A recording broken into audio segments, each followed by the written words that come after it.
শুভ নববর্ষ সবাইকে, ভালো থাকুন। নতুন বছরে সবাই সংকল্প করুন, আসুন সোনার বাংলা গড়ি। সেটা কিভাবে সম্ভব? বিজেপি ক্ষমতা এলে সম্ভব, এছাড়া কোনো রাস্তা নেই। আর 19 থেকে সেটা শুরু হয়ে যাবে। দিল্লি আর কলকাতা একই সরকার হোক, এটা আমরা চাই। আর সেটা 19-এর মানুষ যদি চান, তাহলে বাংলার মানুষ, তাহলে হবে। সেই দিশাতে আমরা লড়াই করছি। পরিবর্তন 1 আর 2 নম্বর সিট দিয়ে শুরু হয়ে গেছে পশ্চিমবাংলায়। কিন্তু আপনারা যেভাবে বলেছিলেন নির্বাচন কমিশনকে, সেইভাবে তো হচ্ছে না। সব বুথে তো কেন্দ্রীয় বাহিনী থাকছে। হয়ে যাবে।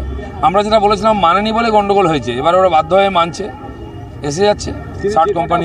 সেক্ষেত্রে কি আপনারা পিছিয়ে পড়লেন? আমরা পিছিয়ে কে পিছিয়েছে আওয়াজ শুনে বুঝতে পেরেছেন। রবি ঘোষের উচ্চতা 6.5 ফুট ছিল, ওটা 4.5 ফুট হয়ে গেছে একটা ভোটেতেই। জয় শ্রীরাম। সেনাবাহিনী থাকছে না, তাহলে সেই সব বুথে কি আপনারা মনে করছেন ছাপ্পা ভোটের সম্ভাবনা আছে? সম্ভাবনা তো সব জায়গায় আছে। সেই জন্য আমরা প্রথম থেকেই সমস্ত বুথে প্যারামিলিটারি ফোর্স চেয়েছিলাম, কিন্তু ওরা দিতে পারেনি। কিন্তু না দেওয়ার কারণে যে ঘটনা হয়েছে, পশ্চিমবাংলায় একটা ভয়ের পরিবেশ তৈরি হয়েছে এবং টিএমসি বাজি ফাটাচ্ছে আমরা লুটে জিতে যাব। কিন্তু সেটা হবে না। প্যারামিলিটারি ফোর্স থাকবে, বিজেপির ওয়ার্কারও থাকবে, সাধারণ মানুষও থাকবে। গণতন্ত্রকে বাঁচাবার দায়িত্ব সবার আছে, আর আমরা তার নেতৃত্ব দিচ্ছি। প্রতিরোধ গড়েছি বলে কেমন লুঙ্গি তুলে দৌড় মেরেছে, হাতে চপ্পল নিয়ে। ছবি দেখেননি আপনারা কুচবিহারে? কোনোদিন হয়নি তো, এর আগে প্রথমবার হয়েছে। আর যারা বলেছিল লুট করে জিতে যাবো, তারা কিরকম কান্নাকাটি করছে। এতদিন বিজেপি রিপোলিং চাইতো, আজ মন্ত্রী সরকারি যে পদে আছেন, পার্টির নেতা, তিনি রিপোলিং চাইছেন। তার মানে কি কিছু তো পরিবর্তন হয়েছে। এই অস্ত্র মিছিল নিয়ে অনেক জায়গায় কমপ্লেন হচ্ছে, সেক্ষেত্রে কি হবে? যারা কমপ্লেন করবে, যারা মিছিল করার তারা করবে, দুটোই চলবে। এনআরসি নিয়ে সাধারণ মানুষের কাছে ভুল ব্যাখ্যা যাচ্ছে, এইরকম একটা বিভ্রান্তি ছড়াচ্ছে, এটা নিয়ে কি বলবেন? কে ছড়াচ্ছে? সাধারণ বিরোধী দল। সাধারণ মানুষ সব বোঝে।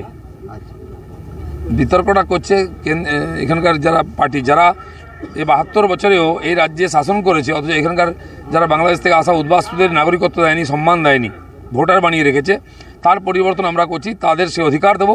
কারণ ডক্টর শ্যামাপ্রসাদ মুখার্জি এই বাংলা পাকিস্তান থেকে ছিনিয়ে নিয়ে এসেছিলেন, আর সেখানে উনি আহ্বান করেছিলেন তারা সুরক্ষিত। এখানে হিন্দু শরণার্থীরা, তাদের নাগরিকত্ব দেওয়ার দায়িত্ব আমাদের আছে। মোদী সেটা পালন করছেন। সেই জন্য মানুষের কাছে কোনো কনফিউশন নেই, তারা জানে বিজেপি আছে তো আমরা আছি। উনি কি হতে দেবেন না দেবেন তার হাতে আছে নাকি?